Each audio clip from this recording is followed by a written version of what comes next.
Muy buenos días, muy buenas tardes o muy buenas noches, dependiendo del momento en el que te estés topando con este nuevo episodio de mi podcast. El día de hoy vamos a estar entrevistando a una persona muy especial y me gustaría que él se presentara. Hola, mucho gusto, soy José Manuel Arriola Gómez. ¿Sí? ¿Puedes decirnos cuál fue la licenciatura que estudiaste? Yo soy licenciado en gastronomía. ¿Cuáles serían los mitos y las realidades de la licenciatura en gastronomía? Bueno, en gastronomía hay muchos mitos. Uno de ellos es que normalmente abundan las mujeres. Por lo menos cuando yo entré a estudiar es lo que se decía. También otro de los mitos que escuchaba cuando iba a estudiar gastronomía, que iba a ser una carrera muy fácil, cuando la realidad es que no lo es. Tal vez otro mito, no lo sé. ¿Qué podría ser otro mito? Bueno, también es otro mito de que pues es muy mal pagada tal cual que tú estudies gastronomía, que es muy mal pagado o una de las carreras mal pagadas.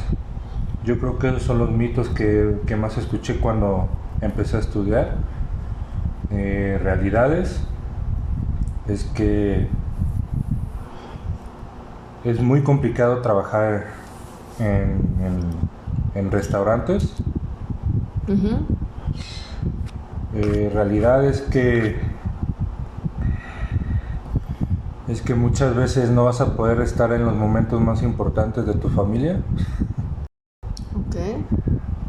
Realidad es que probablemente sea de las carreras más complicadas porque te encuentras con personas que nunca han estudiado esa carrera y probablemente no sean del agrado de esas personas, la gente que estudió gastronomía. Yo creo que es la única o de las pocas carreras que conozco, de los pocos trabajos que puedes entrar tú sin haber estudiado absolutamente nada de gastronomía. No puedes ser doctor sin haber estudiado eso, no puedes ser dentista sin haber estudiado o ser odontólogo, pero tú puedes ser cocinero sin haber estudiado gastronomía. Esa es una realidad.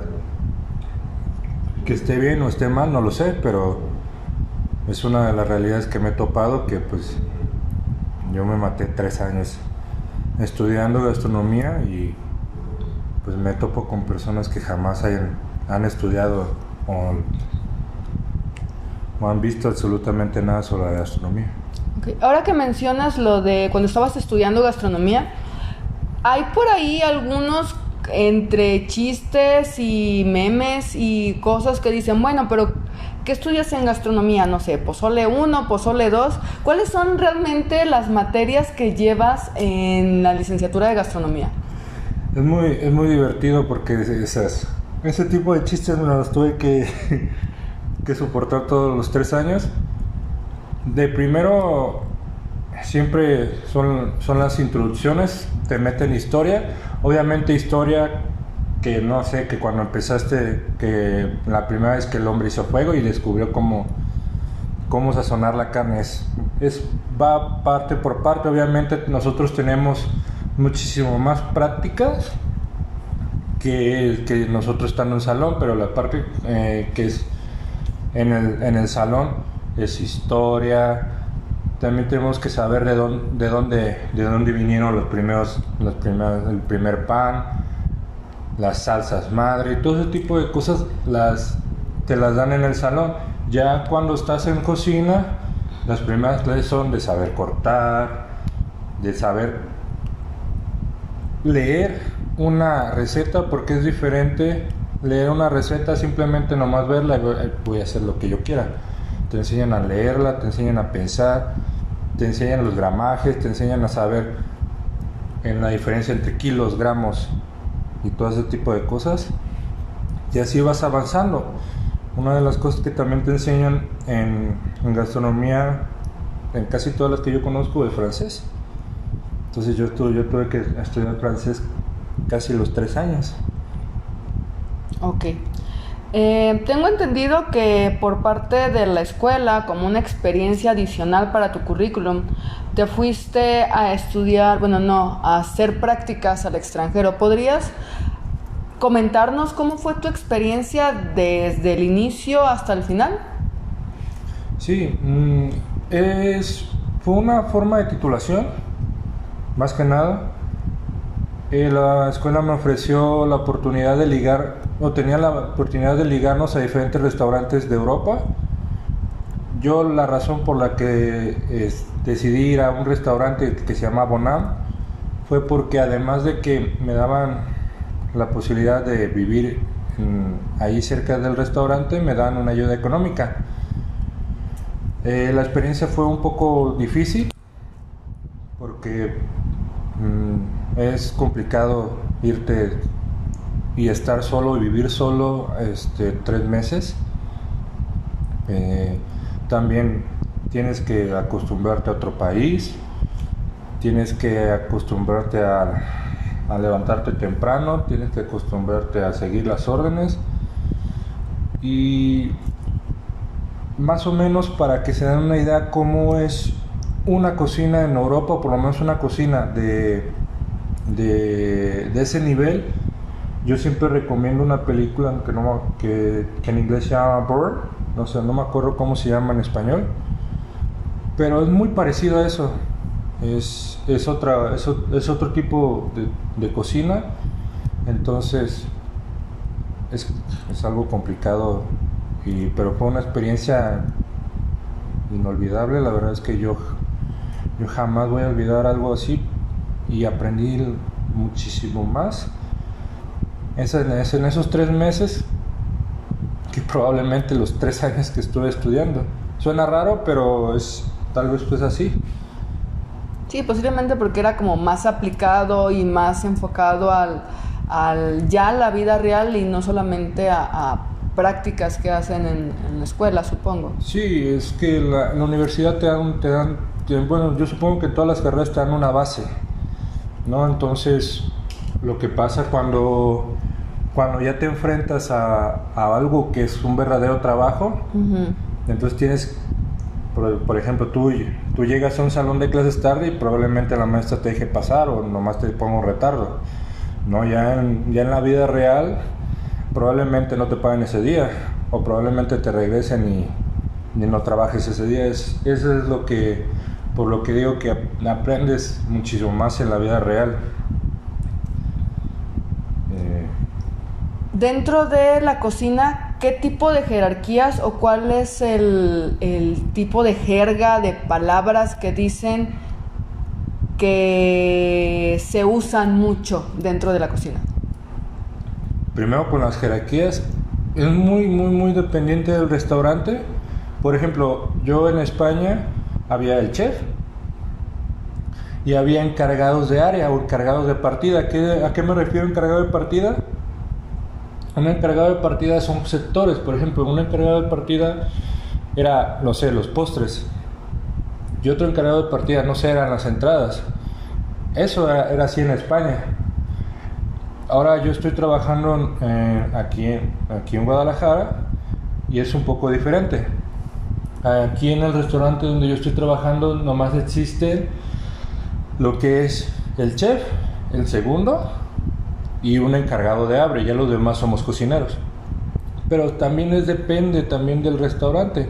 Depende si es chiquito, si es muy grande y cómo, o también depende si tú construyes el restaurante con las condiciones del chef, entonces el chef va a estar inventando o va a estar haciendo los puestos. Las jergas, una de las jergas más importantes cuando estás en cocina es en España se utilizaba mucho el buey caliente. Pero aquí en México se puede malinterpretar de alguna manera. El decir buey caliente quiere decir que pues yo puedo estar en un lado y cuando alguien grita buey caliente, yo sé que alguien va atrás, no sé, con algo, pues, como dice la palabra muy caliente, pero Ya aquí en México se utiliza más el voy atrás, Ok. que es un poco más ¿Abierto? abierto a saber que, porque no sé, a lo mejor no viene con algo caliente, pero no se trae un cuchillo. O no sé, simplemente yo me puedo dar la vuelta y a lo mejor trae un sartén y no podemos chocar y tirar un platillo. Entonces, es eso, es una de las palabras más importantes. Creo que eso es una de las jergas que más se utiliza el voy atrás o el voy caliente. Ya lo demás también se utiliza, no sé por qué se utiliza mucho la cocina, que no sé, gritan una comanda, el encargado que esté ahí en la cocina, y todos los demás tienen que gritar como si fuéramos militares el oído. Entonces eso se te queda ahí tus gritos, no sé, entra esto y oído. Esos son de las jergas que más vas a escuchar en cocina. En cocina ya como tal, ¿qué pasa si en algún momento te gritan una comanda o te dictan una comanda y alguien no dice el oído? ¿Pasa algo? Tal cual no, pero también depende de cómo sea el encargado de cocina. Por ejemplo, en España, si nosotros no gritábamos oído, o por ejemplo yo que no me gusta gritar tanto, entonces una vez recuerdo que Alberto, que era el chef de ahí, se vino directamente hasta donde yo estaba y me dijo, no te escuché. Y pues empecé a decir oído y me dijo, más fuerte. Aquí en México, pues si no gritas oído, pues no pasa nada, pero pues es algo que ya traemos ahí. Ajá. Pero pues nada más que eso del oído es como que para saber como que sí escuchaste lo que cantaron, porque muchas veces andas muy, muy ocupado y pues, probablemente no lo escuches. Pues es nada más eso. Ahorita mencionaste algo, lo que cantaron. Eso yo creo que también tiene que ver con una jerga, porque ¿a qué te refieres exactamente con lo cantaron? Cuando un encargado o el cantar una comanda significa el gritar una comanda o simplemente decir el contenido de la comanda. Depende también de la persona, pero por ejemplo en España era muy más distintivo el decir cantar una comanda, porque el chef de ahí lo gritaba y lo decía lo decía todo en corrido y era muy largo. Pero aquí pues el simplemente cantar una comanda es decir, entra de primer tiempo pollo frito, de segundo tiempo no sé, un ramen. Eso significa cantar una comanda. Ok. ¿Cuáles serían los peligros, sí, o los accidentes más comunes dentro de una cocina? En tu vasta experiencia de... Bueno, es que los peligros pueden ser muchísimos, pero lo más peligroso que te puede pasar a ti es ser distraído. Siempre tienes que estar 100% atento a una cocina, porque en la cocina hay cuchillos y con los cuchillos te puedes cortar. En una cocina hay fogones, estufas, hornos, hay todo tipo de cosas que son calientes, que si no sé, en un momento tú te descuidas, te quemas. No, pues, llega un momento en el que pues ya llevas una cierta experiencia que ya no te quemas, o simplemente te quemas y ya no te duele. Okay. Cualquiera de las dos. Ok. Recuerdo muy bien que hubo un momento en el que fuiste tú a sacar una tarjeta de una tienda departamental y ocurrió una situación con tus huellas digitales. Sí, es eso. Nosotros, por ejemplo, nosotros en cocina, nos quemamos demasiado, ¿no? Y otro tipo de cosas es que en cocina se necesita dejar ya al último la cocina limpia. Entonces nosotros utilizamos diferentes tipos de químicos para dejar limpio el piso, la área que es acero inoxidable, que hay partes con vidrio. Entonces, ¿qué pasa? Utilizamos químicos. Yo en mi parte normalmente yo no uso guantes para cuando limpio las cosas, entonces probablemente sea el que ya haya agarrado cosas calientes, el que los químicos probablemente hayan dañado un poco mi huella o mis huellas, no sé. Entonces es eso, muy raro. Sí. Fue muy raro. Muy bien. Ahorita me acordé también de que el restaurante en el que estuviste tú haciendo tus prácticas tenía lo tan llamado estrella Michelin. ¿Cuántas tenía y a qué se refieren con eso de las estrellas Michelin? El restaurante en el que yo hice prácticas tenía 2 estrellas Michelin y aparte tenía 2 estrellas en la guía Repsol. Tal cual son guías. Si tú te llegas a meter, por ejemplo, lo que es la guía Michelin es una lista de restaurantes en las cuales van de 3 estrellas hasta 1 estrella. Obviamente, cuando tú vas a Europa, que es donde están la mayoría de los restaurantes de estrellas Michelin, es por cómo te guías para ir a ese restaurante. Si un restaurante Michelin tiene 3 estrellas, quiere decir que la comida es buena, que la presentación es increíble, que el producto y lo que tú estás comiendo es de buena calidad y además que el restaurante es muy bonito. También son premiados los hoteles, pero obviamente se premia un hotel, pero el restaurante, no tal cual el hotel. Se premia al restaurante que está al hotel, pero que tiene el restaurante. La guía Red Sol es lo mismo, es parecido, pero obviamente se hizo más popular lo de la guía Michelin por diferentes películas y por cosas. Yo, por ejemplo, te voy a contar algo, a lo mejor es algo interesante. En la parte donde yo estaba, o donde estaba el restaurante, no había nada, absolutamente nada. O sea, parecía una ciudad de retiro para gente grande. Entonces, había veces que solamente llegaban personas de Holanda, de Alemania, de Estados Unidos, de diferentes partes de España, de todo el mundo. Nada más venían a ese lugar que estaba escondidísimo, simplemente para ir a ese restaurante. ¿Por qué? Porque tiene 2 estrellas Michelin. Es nada más eso. Si tú quieres ir a un restaurante en Europa y quieres ir a un restaurante bueno, nada más te metes a la guía Michelin y te vas guiando. Okay. ¿Cuál era la especialidad que tenía el restaurante de España en el que estuviste trabajando?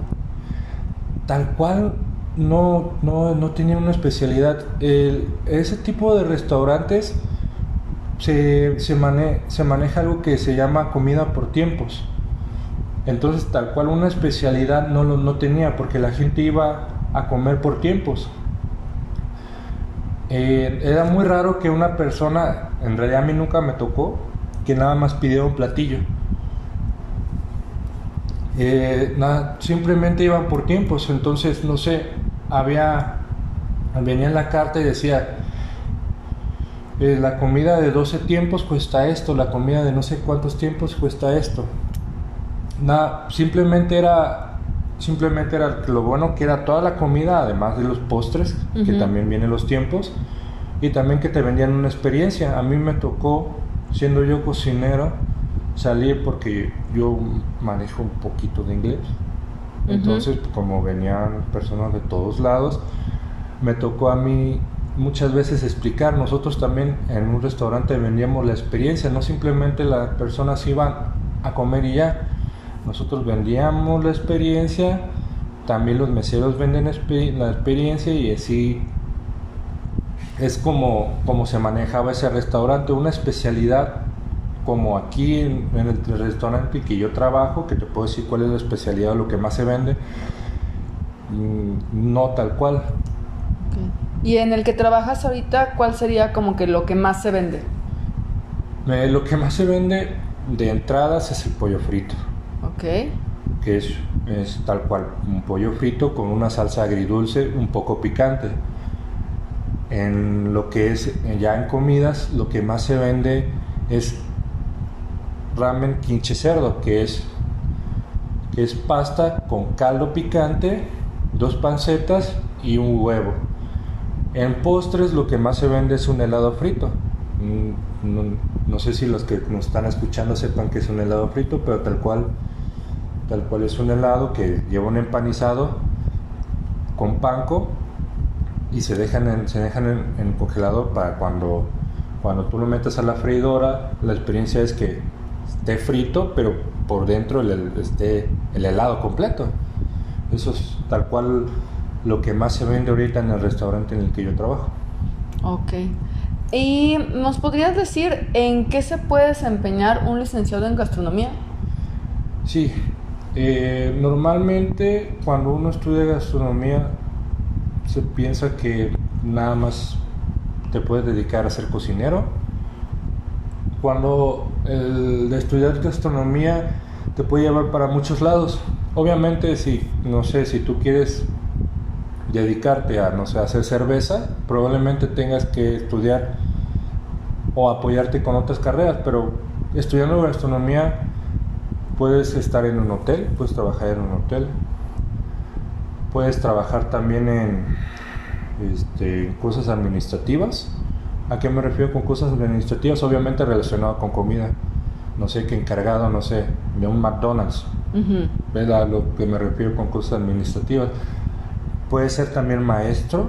Uh-huh. Y todo lo que tenga que ver con las enseñanzas. Puedes dedicarte a vinos, puedes dedicarte simplemente a chocolates, o puedes también especializarte en diferentes ramas de la gastronomía.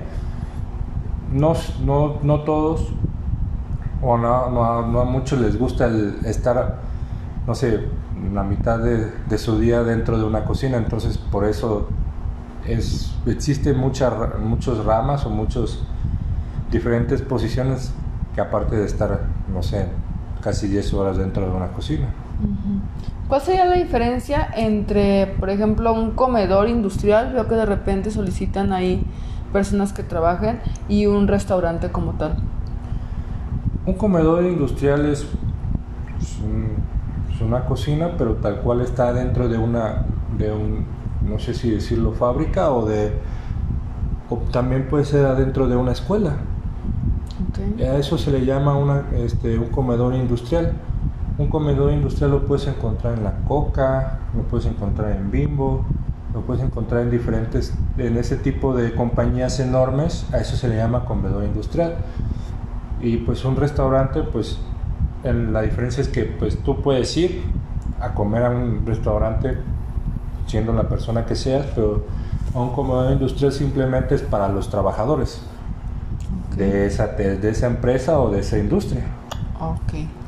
Para finalizar la entrevista, ¿podrías dar algún consejo para los chicos y chicas que están todavía como que buscando y tienen el gusanito de estudiar gastronomía? ¿Qué consejos les podrías dar tú para que sea una buena selección tanto de universidad como de carrera? Primero, para seleccionar una universidad, les recomiendo que no se vayan por las universidades más caras, porque simplemente siguen siendo los mismos maestros. Entonces, yo estudié en una escuela buena, pero me di cuenta que había escuelas más caras. Entonces decía, ¿por qué no estoy en esta escuela más cara? Pero son los mismos maestros. O sea, no se enfoquen en eso. Y para saber si eres o si te puedes dedicar a la gastronomía, tienes que ser una persona paciente, tienes que ser una persona dedicada, tienes que ser una persona puntual, tienes que ser muchísimas cosas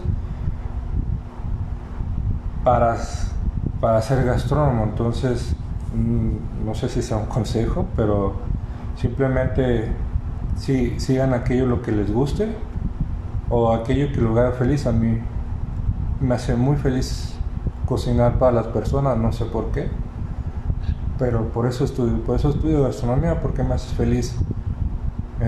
O por eso me dedico a ser cocinero, porque me hace feliz cocinar. Okay. Y otra cosa que normalmente pregunto a los profesionistas que entrevisto es el trabajo en equipo. ¿Qué tan importante es trabajar en equipo y cómo se aplica el trabajo en equipo en una cocina? El trabajo en equipo es lo principal en una cocina. Yo creo que si eres una de esas personas que no le gusta trabajar en equipo, yo creo que la cocina no es para ti.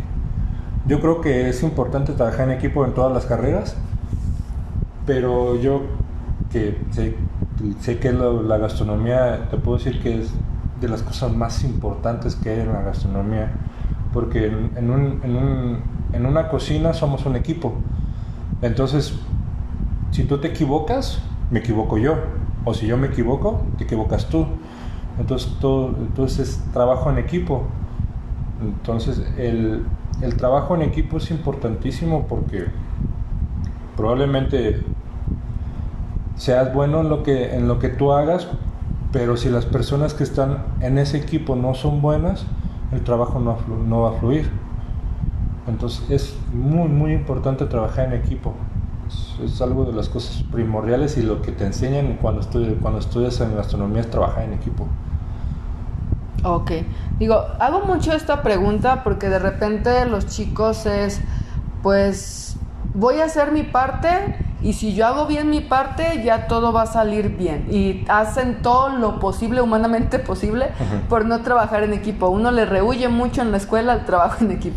Sí, eso es lo que te hacen en la universidad. Probablemente si alguna vez estudian gastronomía y le externan al chef o el profesor que no le queda bien a esa persona, probablemente el chef te vaya a hacer trabajar con esa persona todo el cuatrimestre o todo el semestre, depende de la escuela que estén estudiando, y aprendes a trabajar con quien sea. Yo he trabajado con personas que no soportan o probablemente hay personas que han trabajado conmigo que no me soportan y terminamos haciendo el trabajo porque sabemos que tenemos que trabajar en equipo. No quiero decir que con las personas que trabajes sea su mejor amigo ni nada de eso, pero el trabajo en equipo es importantísimo porque probablemente tú saques tu trabajo, pero si el otro lado se equivoca, se echó a perder todo. Entonces es importantísimo trabajar en equipo.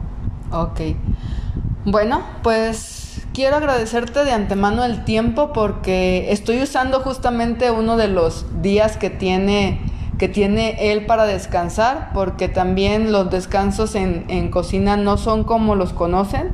No. Tienen que estarse rotando los horarios y no todas las semanas tienen el mismo horario. Esta vez coincidió que el día que yo estaba descansando, él estaba descansando también. Entonces, muchísimas gracias por el tiempo. No sé si quisieras decir unas últimas palabras antes de cerrar la entrevista. Nada más también agradecerte por darme el tiempo de pues dar mi experiencia y espero que a tus alumnos o a la persona que esté escuchando esto le ayude en algo. Muchísimas gracias. Pues bueno, por el día de hoy sería todo. Me despido. Que tengas un excelente día, una excelente tarde o una excelente noche, dependiendo de la hora en la que estés terminando de escuchar este episodio. Nos vemos en el siguiente. Bye bye.